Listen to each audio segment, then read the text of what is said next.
can't believe it. Padabog na nilagay kong bawat report sa lamesa ko ngayon. The meeting has ended and as usual, he was the star of the show. Ano pa nga bang magagawa ko? Di ko na rin maalisin sa kumpanya. And the worst thing about it, he is now moving his company in Paris. Damn it! Mabilis ko lang din kinain na 2 Ferrero na sa purse ko. Nakasanayan ko na to. Ito ang nagsisilbing calming medicine ko. Ang kumain ng chocolate kapag stress ako sa trabaho. What the hell? Sinadya ba to ni Daddy? Ni Kuya? Nilang lahat? Pinaglalaroan ata nila ako. Dad knew it and they all knew this. That Chase's father is Vince. Kaya sa sobrang inis ko, tinawagan ko na si Daddy ngayon. Ilang ring pa ito bago niya sinagot. Alam na niya siguro kung ano magiging reklamo ko. Dad? Bakit di mo sinabi, Dad? Napamura pa ako sa telepono sa kanya. I know you will be furious, Iha, but I did not accept him because of who he was, to you and to JC. Magaling siya sa negosyo at alam kong magagamit siya ng husto. He knows how to build an empire in a quick span. Kaya kinuha ko ang kumpanya nila, Cameron. Sa buong boses si Daddy. Napapikit mata ako at nagkakagulo ng takbo ng puso ko. Ang sarap sumigaw pero nagpipigil ako. Did the two of you meet? Arlene told me that he holds the island project that are property with our Teddy. I sighed heavily. Yes, we did, Dad. And did he see JC? Natahimik ako sa tanong niya. Well, you don't have to tell me because I know what happened there, Iha. I think he probably knew that JC is his son. They have the same features and I would say the same brain. I rolled my eyes while listening to my father. I can't believe that he is giving him credits after all. What's the point of asking me if he already knows the answer? Nakakalokang ama ko. Dad, how long do I have to hold this project? I can't wait to be home. Reklamo ko. Bakit? Why? Is it because of Vince? Don't be, Iha. Where did the business mindset of my darling Cameron? That's very unprofessional. And besides, Iha, you are with Kurt. Let me remind you of that. In the future, JC will soon know and will ask, malalaman ng bata ito. At ano, ilalayo mo? Dad, padabog ko. Don't be, anak. I've been through that and it's like living in hell. Alam mo naman siguro nangyari sa akin, hindi ba? Buong boses niya. I swallowed hard while looking at the sky above me. Dad was a secret agent before, and he was on a dangerous mission. Yung katumbas ng buhay mong misyon niya at natalo siya. They fart all want to go home. Ito lang din ang paraan para mabuhay si Lolo at Mommy. He chose to end his life to save the people that he loves the most. Hindi nga niya alam na buntis si Mommy noon kay ate. Then he told us that for the past 4 years of his non-existence, he was looking at Mom and ate from afar. Wala siyang nagawa, di siya pwede magpakita. It is like living in hell while watching your loved ones grow to the thought that you're good as dead, until it was safe for him to return. Tito Ida has to change his identity and everything. He was no longer Lennox Juan Wilson because he is now Lance Anderson. Dad, Cameron, I know how painful the past was for you, Iha, and probably it is still more painful even now that Chase is involved. As a father, learn to forgive, Cameron. That's the only way you can be free and be happy. Mahal kita, anak. Mahal na mahal ko kayo ni JC. Ikaw pa rin nag-iisang baby ko. Te amo. Papa, I love you too. Always remember that I am proud of you, Iha. Natapos ang pag-uusap namin, mas gumaan ang pakiramdam ko. Dad always have his words and wisdom to me. Every time I heard it from him, it gives me a relaxing feeling, and I always feels better. He was right. In order to be happy, you have to freely forgive the other person. I have to think of JC pero nahihirapan pa rin ako. At hindi ko alam kung paano ko ipapaliwanag sa anak ko. I will not just let everything go on its own accord. The past 2 days of working was like a mess for me. Araw-araw ko nakikita ang pagmumukha niya at naiinis akong lalo sa kanya. He always shows his soft and affectionate spot towards me. Hindi ko kailangan ito dahil nahihirapan lamang din ako. But I never asked for JC at all. Naiintindihan na niya siguro ang lahat. Mas mabuti sana kung hihinto na siya para matapos ang lahat ng gulo. That's what I thought. Maaga ako nakauwi at naabutan ko ba na nagluluto si Yaya. I asked for JC straight away. Nasa rooftop to ang bata at kasama si Yaya Floor. I took my time and changed myself. Nitong mga nagdaang araw at gabi, panay na ang bonding namin mag-ina. I read him stories before going to bed, and we had our little fun time together. JC loves it, Cameron, although I notice a lot about his dinosaurs which is always with him all the time. Kahit pa sa pagtulog, kasama't kayakap niya ito. Di na nga ito nag-iisa dahil dalawa na sila magkatabi sa kama. Kinuha ko pa ito at tinitigan lang din. May maliit na mensahe naman sa maliit na name tag nito sa gilid. JC, I love you to the moon and back. Dad. My heart melted in an instant and my guilt is eating me alive. Nilapag ko na ito pabalik sa kama. Nilingon na ang oras dito. It is nearly 5 o'clock and probably JC and Yaya Floor will be back soon. Na makalabas sa kwarto na ihanda na ni Yaya ang lamesa. Tinapos na lang niya ang huling niluluto. I'll go get JC, Yaya. Paalam ko. I was about to shut the front door when I heard her nurses. Ang ingay ng tawa ng anak kong narinig ko ngayon. Bumagsak na ang pangako sa sahig nang makita ko silang dalawa. Nakapiggyback ride na sa JC sa ama niya habang nakasunod naman si Yaya Floor sa likod. Pero imbes na magalit, parang natunaw lang ang puso ko sa kanilang dalawa. They are full of giggles and laughter. JC was almost on top of him, climbing around his shoulder. Vince holds JC's hands tightly, and I know he is careful not to drop it. Napangiti ako ng konti habang pinagmamasan sa ilang papalapit sa kinatatayuan ko ngayon. Nasa harapan pa ako ng pinto ng condo unit. Are you ready to see what's inside? Sa siglang boso ni Vince sa bata. Yes, Daddy. I am so excited. Si JC sa kanya. Nawala ang ngiti sa labi ko nang marinig ko ang tawag ni JC sa kanya. Daddy? Damn it. How did the two of them both stop when they saw me? Nawala agad ang ngiti sa labi ni Vince nang mapako mga mata niya sa akin. Mommy! Ang boso sa JC. Maingat niyang binaba sa JC mula sa pagkakakarga nito. Tumakbo agad si JC sa akin para yakapin ako. I miss you, Mommy. I miss you too, baby. Did you have fun? Imbes na kay JC ako tumitig ay kay Vince na ako ngayon napatitig ng husto. He is already standing in front of me. Great. Pati ba naman dito, sinusundan pa niya ako? Sobrang toxic na sa trabaho dahil ang mukha niyang palagi nakikita ko. At hanggang dito pa talaga. Mom, can I just get inside Daddy Vince's house? Napakurap na ako sa harap ng bata. Hindi ko tuloy alam kung ano ang pinagsasabi niya. Hanggang sa tumitig na ako kay Vince ngayon. Cool! We were playing Daddy Dinosaurs and I'm the daddy and he is our baby. Sa lumbing ng ngiti ni Vince sa akin, tumaas ng kilay ko. Napangiwi pa ako sa kanya. I was about to say something but it cuts me off before I could even start a conversation. I live here, just next door to you. Turo ng mga mata niya sa pinto. Nanlaki ang mga mata ko at wala na naman akong iba pang masabi ngayon. Mommy, don't you know that Daddy Vince's house is very cool? And even have a bedroom. I can't wait to see the surprise. Come on, Daddy, open the door. Uto si JC. Sa kanya. Hang on, baby. We will ask Mom's permissions first, okay? Sabay haplos niya sa buhok ni JC at nakatitig lang din siya sa akin. Nagpabalik-balik pantingin ko sa kanilang dalawa at kinabahan na. Until I nodded. In the end, wala rin ako nagawa. Ang hirap naman kasing tanggihan ng damdamin ng bata. Lumawak agad ang ngiti niya at agad na napahawak ng husto kay Vince. Tumanikod silang dalawa at binuksan na ni Vince ang pinto ng kondo niya. I don't know what else to say. Is it right to say that everything is falling into coincidence? At naging kapitbahay ko lang din siya. Kakaloka. Here comes Nemo, Mommy. Whee! Giggled and laughed while his Nemo plane landed on my back. Nagbabasa kami ng plane story at eto ngayon, nakasakay na siya sa likurang bahagi ko. Oh dear, you're getting heavier, JC. I rolled over and tickled him so hard, and the beautiful giggles he made was like music to my ears. Halos hindi na nga siya makahinga dahil sa pigil at lakas ng tawa, kaya huminto na ako, hanggang sa kinuha na niyang flush toy dinosaurs niya at tinapat ito sa mukha ko.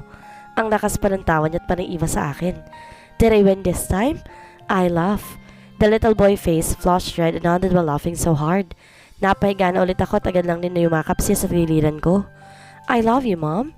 He pouted his lips. And I love you too. I kissed him back. Nakahiga na ulit ako pabalik at tumingala sa kisame ng kwarto. I feel happy and complete while playing with him. Parang exercise na rin ito dahil nakakapagod nga naman makipaglaro sa kanya sa umagang ito. Akala ko tapos na kami pero tumalon lang ulit siya sa gilid ng kama at pabagsak na humiga sa tabi ko. Here comes Dino! Lapag niya nito sa mukha ko at panay lang din ang tawa. Kumulot ng noo ko habang pinagmamasan ito. Ito kasi ang isa sa mga dinosaurs na bigay ni Vince sa kanya. Pinasa ko muli ang nakasulat sa name tag. Hindi ko alam kung nabasa na ba ito na JC. Natawa na ako dahil sa panay na kiliti ni JC sa gilid ko. Of all the dinosaurs, Mommy, this one is my favorite.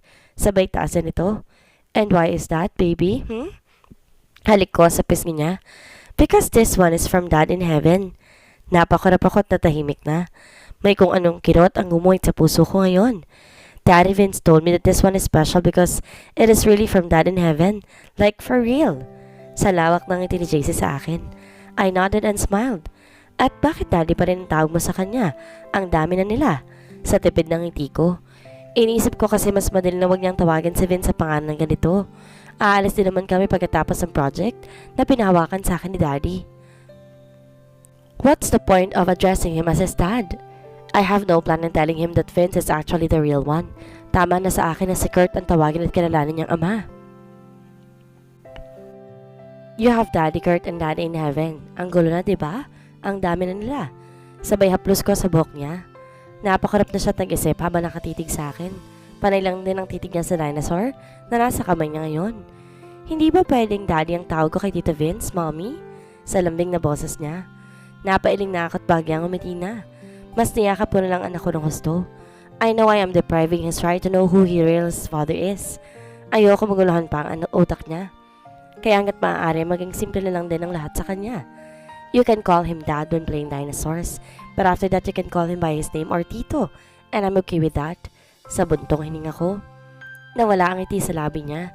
Tumitig lang din ang husto sa dinosaur na hawak. Mukha nag-iisip siya at yumakap lang din sa akin ngayon. Naglalaro muna siya ng Lego habang naliligo ako. He is clean and ready and just waiting for me. It's Saturday today and there is no work. Late na nga na magising kaming dalawa at naglalaro pa. Di pa naman sa gutom dahil ininom niya yung gatas kanina. I'm on my normal white short and pink top t-shirt. Ganitong itsura ko sa tuwing walang trabaho. Wala rin kaming planong lumabas ngayon. Ayoko lumabas at mag-shopping dahil sa dami ng tao. Palihim ko pang tinignan ang ginagawa niya. Ngayon ko lang din napansin na ang laki na niya talaga. He is clever at his age. Minsan nga wala nang may turong bawat guru niya. He can speak in 4 different languages and now learning Filipino. He plays with Dad a lot, kaya marami siyang natututunan sa kanya. He is not a kid when it comes to Dad because he thought chasey old stuff. And when it comes to Kurt, iba rin siya. Pero pagdating sa totoong ama niya, na si Vince, isa siyang bata, totoo siya. Hope he will grow a better and understanding person. JC builds his personality figure in different people. He is a boss when it comes to Dad and he is timid when it comes to Kurt.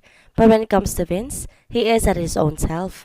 Ang ugaling nakikita ko tuwing kasama niya si Vince ay ang ugaling pinaparamdam niya sa akin. Kaya kilala ko kung totoong masayang anak ko at napipilitan lang din. He is an observant type and he can easily adopt around. That's really cool. Ngiti ko habang pinagmamasan ng ginawa niya. It's like an empire. It is an empire, ma'am. I would love to build an empire one day, like how Tito Vince does it and Grandpa. Napalunok na ako. Nagmana nga naman siya sa dalawang matalinong tao sa buhay ko. Si Daddy Vince at si Dad. Damn it. Ba't ba iniisip mo pang walang hiya? Tumayo na ako at pinaganda na sa JC para makakain na kaming dalawa. Late na nga dahil 10:00 na ng umaga. Na makalabas ng kwarto ay ang masarap na amoy agad ng luto ni Aya. Ang naamoy ko mula rito. Everything is clean and when we walk down the hallway, nagkalat kaya rito kanina umaga mga laruan ni JC. Nang lumabas ako para kumuha ng gatas. Good morning. Sa baritonong boses niya. My jaw dropped hard and I couldn't believe it. What the hell is he doing here in my kitchen? Naka-apron na siya at nilapag ang huling niluto nito. That smile on his face is jaw-dropping when he looked at me and then darted his stare to JC. Tito Vince! Patakbo si JC patungo sa kanya. Kinarga agad niya ito at hinalikan pa sa mukha. Hinanap ng mga mata ko si Yaya at kararating lang din na bitbit ang orange juice. Tumaas na kumunot ang kilay niya. Sa kanya, I thought you forgot, Tito. Si JC. I looked at them again and I'm so confused. What's the big deal here? May hindi yata ako alam na sila lang din na nakakaalam dito. Why are you here? Ba't ikaw nagluluto? Yaya? Tigas sa tugon ko. Kasi... Don't blame her, Cameron. I promised JC yesterday for this. Tito Vince got defeated by me, Mommy, and he asked to make breakfast for me. He giggled. Napahilamas ako sa mukha gamit ang palad ko. Why is he making things hard for my son and for himself? Hindi ba pwedeng lumayo na muna siya sa buhay namin mag-ina? Thinking that JC is here, I can't be furious at all. Ayoko nakikita ng anak ko na galit ko sa totoong ama niya. Dahil alam kong magdududa lamang siya. Come on here, Mommy. Sabay hila ni JC sa kamay ko. He even moved the chair for me to be able to sit down. Naupo agad siya sa harapan ko. Well, Vince, damn it. Hindi ko makuha kung ano tumatapos sa utak ng dalawang to. It's like we're family and I love it. Siglang tugon ni JC. Vince cleared his throat and he stared at me. Seryosong titig ng mga mata niya at bumabagabag ito sa tibok ng puso ko ngayon. I looked away and drank my juice. Never once in my life did I imagine this would happen. Hindi ito nangyari kay Kurt, dalabala din ang tao. Sana pala ginawa namin to para sa anak ko. Eat plenty, my little bud. Lambing na tago ni Vince kay JC. Siya na mismong naglagay ng pagkain niya sa plato ng bata. Tiningnan ko lamang sila at ang bawat kilos niya. Napatingin si Vince sa sunny side up na itlog na nasa mesa at inilayo niya ito kay JC. Nilagay niya ito sa plato ko. At siya na mismong nagsandok ng kanin ko. Eggs are only for Mommy, JC. You are allergic to eggs. Tipid ng ngiti niya sa bata. Napananok na ako sa dala ng tibok ng puso ko ngayon. How did he know all of this? Umiwas na ako sa titig niya at nagsimula na akong kumain ng tahimik. Thanks, Tito. You made my day complete. Ngiti ni JC sa kanya. Anything for my little boy. Pinaikot ko ng mga mata ko na tahimik bago nagsalita. Sinubukan pa ni Vince sa JC at malugod naman na tinanggap ito ng bata. Napansin ko ring tinabi ni JC ang green piece of fried rice niya dahil hindi niya ito gusto. At ganun din ang ginawa ni Vince. Halatang si Yayang gumawa ng fried rice dahil alam niyang pinalalagyan ko talaga ng mixed vegetables ito. Don't you want some eggs? Tipid na tugon ko sa kanya na hindi siya tinititigan. No thanks, I'm allergic to eggs too. Nagangat na ako ng tingin at napalunok na. Mag-ama nga sila. You cannot just barge inside my house, my condo, Vince. Tipid na tugon ko sa kanya. Abala ako sa lamesa dahil sa mga pinipirmahang reports. It's Monday today and as usual, I hate Mondays. Ito kasi ang pinakabalang araw para sa akin. Parang naipon ng trabaho simula Sabado at Linggo at naging gabundok na ito sa lamesa ko. Sa isang silid lang din ang lamesa namin dalawa. Noong una nagrereklamo ko kay Kuya dahil hindi kasi ako komportabling nasa isang opisina kami. Mabuti na lang din nasa gilid ng lamesa ni Secretary King. Kuya told me that he can move me to a different room. But I have to extend my stay for 6 months. Ano ko, sira? The hell no. Kaya magtiis na lang ako kaysa sa magtagal ako rito. Tumikim lang siya at hindi ako sinagot. Seryoso rin siya sa trabaho. Ang laki nga ng mesa niya rito at parang billiard table na. Nakahilera na ang blueprint na disenyo sa bawat gilid nito. I stared at him purposely because I think he is not listening to me. He loosened up his necktie and itched the scalp on his head. Medyo mahaba ng buhok sa bandang noon niya dahil panay lang ang hawi niya rito. Ganun pa rin naman ang buhok niya. Maliban nga lang sa mas naging formal na ito, ay bagay na sa buong tindig niya. The naughty look, expressive eyes, pointy nose, divided chin and thin kissable lips. Damn it! Huminto ko ng titig sa kanya nang marinig ko ang pagtikim niya. Napansin niya siguro ito. Bahala nga siya. If you can't stand me being around with you, you can leave and exchange your table to Trisha. Tumas ng kilay ko at nakagat ko na pang ibabang labi. Uminit lang din ang mukha ko sa inis ngayon. I was waiting for her answer, Vince. Mahirap pang sagutin ang tanong ko. Inis na tugon ko. Carmen, it was for JC. And I'm sorry if I haven't told you ahead of time. Don't worry, next time I will let you know. Sa baba ng boses niya. There is no more next time, Vince. Kaya huwag mo nang paasahin pambata. Napatiimbagang siya at umiwas na ako ng titig sa kanya. Bililisan ko ang ginawang pirma sa bawat papeles na nandito. I cannot wait to get away from here and away from him. Masisira lang buong araw ko. Sira na pala to. Dinig ko ang pag-atras niya sa swivel chair at ang pagtayo. He walks toward the small staff kitchen and stretched his body. I looked at him like I wish he does not exist. Naningkit ang mga mata ko habang nakatitig sa kanya ng husto. Nang humarap siya at napalingon sa akin, napayuko na agad ako. Bililisan ko ng pirma at nagkunwaring hindi siya nakikita. Damn it, Cameron. Ang tanga mo talaga. Dinig ko ang bawat hakbang niya at alam kong palapit na siya sa akin ngayon. The hell I care. Here and cool down a bit. Sabay lagyan niya ng orange juice sa mesa ko. Naupo pa siya sa harapang upuan na meron dito. Ang amoy ng pabango pa niya tuloy ang mas napukaw pa sa tindi ng kaba ko. I remember this scent, and it's his trademark and still he haven't changed it. Tahimik ako at napasan na siya rito. Nilapag ang kamay sa mesa ko at pinatunog gamit ang mga daliri niya. Napatingin patuloy ako sa kamay niya. Ang ingay lang kasi. What are you doing? You are disturbing me. Taas kilay ko sa kanya. Gumuhit lang din ang ngiti sa labi niya at apakong paningin sa panghuling papel na pinirmahan ko ngayon. I swallowed hard and bit my inside tongue. Oo, alam ko. Pirma lang ginagawa ko kumpara sa kanya. Pakialam ko ba? Mas maganda nga dahil napansin mo ko. Tipid na tugon niya. Shut up, Vince, and go back to your work. Saad ko na hindi siya tinitingnan. Cameron, what? Inis sa tugon ko habang tinititigan sa ngayon. Tinaasan ko siya ng kilay ko. There's a flick of feeling that grows inside me while staring at him. Kung noon galit na galit akong makita siya, kakaiba na ito ngayon. The more I saw him here and with JC, my iron heart started to melt. Nangihina ng galit na puso ko at unti-unti bumibigay ito sa kanya. We stared but then I looked away. His deep brown eyes is so tempting and it's melting. Ang mga mata niya kagaya ng mga mata ni JC. So expressive. Yung tipong nakikita mong sarili mong mundo sa kanya. For JC, mahinang tugon niya. Huminga na ako ng malalim at nagkibit balikat na. It is for JC that I can probably let it go. Okay lang sa akin kumpara sa bata. Tumayo na ako, tumayo na rin siya. Inayos ko ng mga papeles sa mesa. Don't give him high hopes, Vince. Huwag mo siyang pasaasin masyado. Baka masaktan lang ang bata. His jaw clenched and his weight shifted. He stared at me deeply. He is my son, Cameron, and this time I will be a father to him. I smirked and shook my head. Akala ko ba tapos na kami sa usaping ito? Hindi pa pala. Wala nang amang bata, Vince. Hindi mo siya anak. Imahinasyon mo lang yan. Sa tindi ng titig ko sa kanya. Tumalikod na siya at sinara lang din ang pinto ng opisina. Binabala niya ang shutter para hindi makita ng mga empleyado sa labas ang loob nito. Napailing ako sa ginawa niya. Kinuha ko ng maliit na bag ko. There's nothing left to do anyway, kaya aalis na ako. But he caught me off guard when he walked towards the door.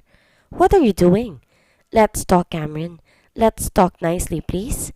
Tapos na, Vince. What's left to discuss? Ano pa bang pag-uusapan nating dalawa? He stared at me deeply and then moved away. He grabbed a swivel chair and moves it closer towards me. Nakatayo lang din ako at hindi ko makuha kung anong gusto niya ngayon. Sit down. Hawak niya sa balikat ko para maupo ako rito. Sumunod ako at naupo na. Tinulak na niya ito at para akong bata nakasakay rito. Hanggang sa mahinto ito sa tapat ng lamesa niya. He moved it facing towards him and then he sat down. He opened both of his legs trying to get my legs in between. I swallowed hard. Hindi ako kumpante sa posisyon naming dalawa. When he pulled in my chair closer towards him, my heart pounded more crazily inside me. Nailagay pa niya sa magkabilang hawakan ang mga kamay niya. He bit his lips and mine parted. Ngumiti siya bahagya at kinuha lang din ang iilang papeles na nasa mesa. It is for JC, Cameron. He seriously stares. Kumunot ang noo ko habang binabasa ito. It is his will and testament. Nagsasaad dito na sa JC mapupunta lahat ng mga ari-arian niyan shares ng kumpanya. Napirmahan na niya at legal na nga ito dahil may pirma na ng dalawang attorney at judge pa. It's your copy. The original is sealed on top of secret compartment. Kumunot ang noo ko at binalik ko ito sa kanya. Ibigay mo yan sa magiging anak mo sa mapapangasawa mo. JC is fine without your money, Vince. I'm a Soberano Wilson Anderson. Baka nakakalimutan mo. Seryosong titig niya at napayo kong mapailing din. I'm not going to get married nor have kids with anyone. If it's not with you, Cameron. He twinkled his eyes. Wala akong babae, Cameron. I have no one with me and I'm not in a relationship. Taas bagang niya. I smirk when I remember that woman in their house in Siargao. So sino yun? Parausan niya? I rolled my eyes and shook my head. So who's that woman that's in your house in Siargao? Ano siya, parausan mo? Huh, come on, Vince. Hindi na ako nakatiis at nasabi ko rin sa kanya ito. Napatiti siya sa akin ng husto at kinagatang pang ibabang labi niya. She is Mary Shane Garcia, my brother's wife. He smiles. Napako at napayo ko na lang din. Asawa pala si Shane ng kapatid niya. Ang akala ko tuloy. Damn it! Why the hell am I bothered? Ano ba, Cameron? Pinilit kong ibalik ang isip ko sa tamang tao. Naging kampante na kasi ako ngayon na parang nalilimutan ko na ang galit ko sa kanya. Mas pinaglapit pa niyang upuan ko sa kanya hanggang sa maramdaman ko na ang pagdami ng hita niya sa tuhod ko ngayon. I held my breath as far as I could. There's not much space in between us, and I cleared my throat. I am trying to look away from his stare. JC is my son, Cameron, and I am sorry. Panimula niya. Please let me spend some time with him. Kahit maliit na oras lang para sa anak ko, okay na sa akin. Makita ko lang sa JC na may tamang lahat ng pagkakamali ko. Cameron, baby, please? He deeply stared. Gusto ko sanang umiwas sa titig niya pero hindi ko na magawa. Napatango na ako sa kanya. Hindi ko alam kung ano meron sa isang Vince. Madali niyang mapakalma ang galit ko at kaya niyang patibukin ang puso ko ng ganito. When I get furious and angry, I don't easily get my temper back to normal. Hinayaan ako ni Kurt hanggang sa kumalma ako sa sarili ko At saka lang niya ako lalapitan o kakausapin kapag okay na ako. Pero si Vince, iba siya. Mukhang bumaliktad na yata ang mundo naming dalawa. I was once like him before and he was the famous Vince with short temper towards me. But now it's the other way around. I'm sorry, Cameron, he silently whispered. His eyes twinkled and so is mine. It gives a warm feeling inside me and that made my face flush red. Why sorry? Sabay yuko ko. Wala na ako ibang masabi at ito lang din ang lumabas sa bibig ko. I'm sorry for everything. I'm sorry for all the pain that I inflicted on you. I'm sorry for the bad memories that I've made of the young innocent 17 years old Cameron. I'm sorry because I was so stupid and did not follow my heart. I'm sorry, Cameron. And I'm sorry because I'm still in love with you. Sa ilalim ng titig niya, napakarapakot na maunang luha sa bawat gilid ng mata ko ngayon. Nakakatunaw ang titig niya at mapupungay ang mga mata niya. Why does it always like this when it comes to him? I thought I'm over with him. I thought I am fine and I thought I am not into him anymore. But it's not the case because here I am, once again feeling the same old feelings deep within. Marain ang hapos ng kamay niya sa labi ko at napapapikit mata na ako. Ramdam ko ang bawat hininga niya. He gently caressed my lips using his thumb and then he kissed me. It creates a spark straight away like it's the first time. My eyes are still shut and I don't want to open my eyes. Ayoko makita ang bawat titig niya dahil mahuhuli lang niya ang damdamin ko. His lips touched mine again and gently, softly making his way inside. I was about to partly open my mouth but then my phone rang. Napatras agad ako at kinapa ang purse ko sa gilid. I looked at who's calling on my phone and it's Kurt. Napatingin ako kay Vince at nabasa niya yung pangalan ni Kurt sa cellphone ko. Nakayokong tiimbag ang siya at umastres na ako. Kumalas sa posisyon naming dalawa. Hello? Babe? Nalilitong tugon ko sabay tumayo. Umayos ng takot, tumikim na rin. Nilingon ko na muna si Vince at nanatili pa rin siya sa posisyon namin. Nakayoko siya at hindi ko natatanaw ang ekspresyon ng mukha niya. Yes, babe? Oo. Lumabas ako at iniwan na siya sa loob ng opisina. Magkaayos na kaya silang dalawa? Kaya na kayang patawarin ni Cameron si Vince? Unti-unti na bang matitipag ang puot sa puso niya? Abangan.